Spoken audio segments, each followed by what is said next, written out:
Okay, this is a Singer Model 27, I believe, from the early 1900s, according to the serial number in this ISMACS website. To the extent I could correlate the serial number to the model and year. If that's not accurate, then I'm not sure what I have. But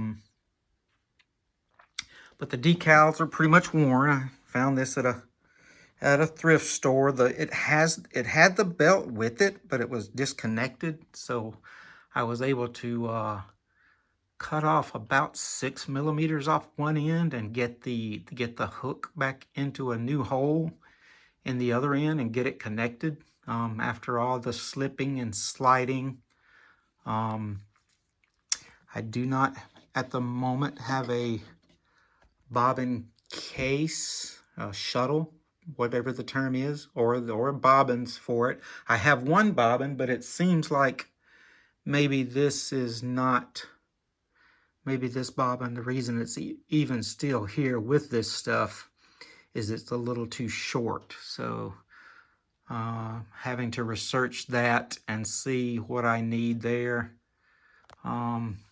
Even though it was short, I was able to put it in the bobbin winder and get it wound, so that looks functional.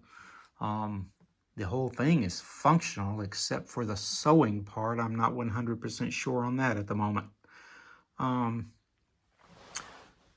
But I've seen these things in antique stores and things. They were always a little too pricey to pull the trigger on. But this one, you know, someone, I don't know if this is the original paint on it or if someone decided to paint it this nice, lovely brown. Anyway, but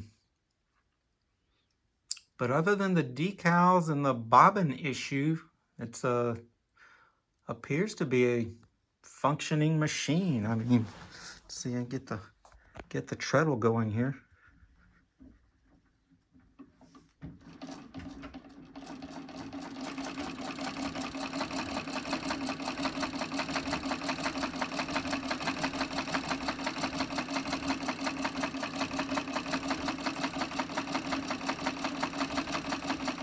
I don't know if you guys have any insight on whether or not this is a Model 27. It starts with the letter K and has 6 digits. Puts it about 1902. So yeah, give me some feedback on this. Let me know what I have, because I'm not 100% sure, but this appears to be a decent functioning machine. I've looked at the decals. Those will be pricey to replace, but other than that, I'm pretty happy with it. So you guys give me some feedback. Tell me what you think. What I can do to maybe start restoring this. Thanks.